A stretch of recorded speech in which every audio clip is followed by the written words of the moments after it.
For those unfamiliar with the area, you will find tucked away in the northwest corner of Northern Ireland the Downhill Estate. The history of the place has been very well documented over the years, but what is always missing is the name of one man without who we wouldn't be able to walk here today. That man was Hugh Dalton.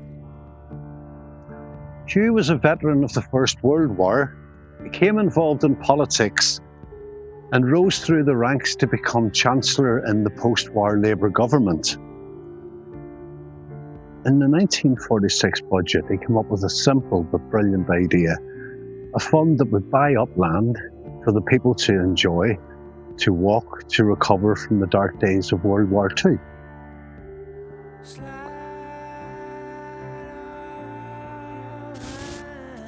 And there's one more big idea that I have put into my budget this year. I've put aside £50 million to be a great new national land fund. So the £50 million National Land Fund was born, a vast amount at the time, and a couple of years later we got our own, the Ulster Land Fund.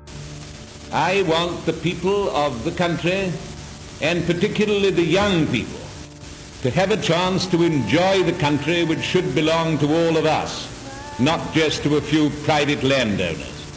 So how would it work? Well, at that time, grand estates around the country were struggling with death duties. The fund would pay off those death duties in return for the purchase of the land. That land then would become public and would be open to the public. That was the case here at Downhill. Purchase of this began in the 1950s, but would take a lot longer than I have now to explain.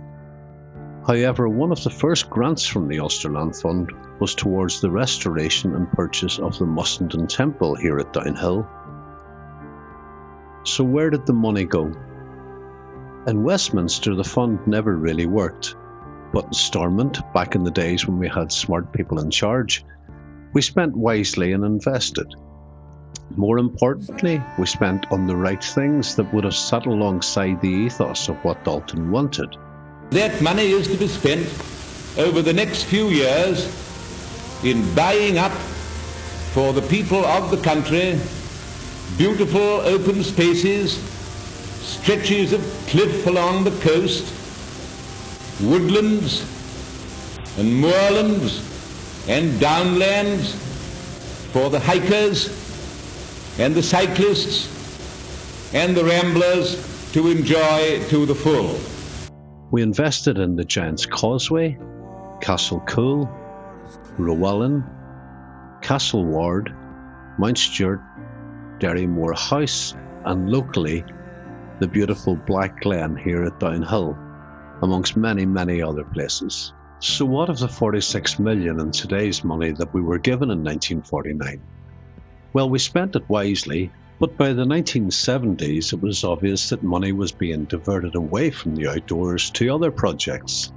The Ulster Museum was now receiving the lion's share, but most of the financial records on the Ulster Land Fund have been lost down the back of the sofas of Stormont. The Ulster Land Fund Act, which had been doing great things for over 30 years, was repealed with a quiet stroke of the pen in the Financial Provisions Order in 1978. Its demise was barely noticed, and it was then decided in the corridors of power in Westminster that all remaining funds and future funding would go into a reserve fund. All monies in that reserve fund would then go to the National Trust.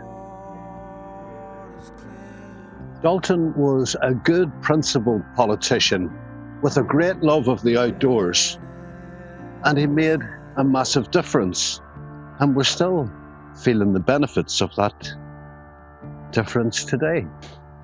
It was the end of the big idea that Dalton had in 1946, but what it created has, at least here in Northern Ireland, done exactly what he set out to do. It's opened vast swathes of land for the public to enjoy. In my opinion, the Ulster Land Fund Act was the single greatest piece of legislation for the outdoors that we have had here. For today's generation, and thanks to him, Great swathes of our land are still open for us to recover from whatever dark days we are presently going through. And that's a great legacy. Cut.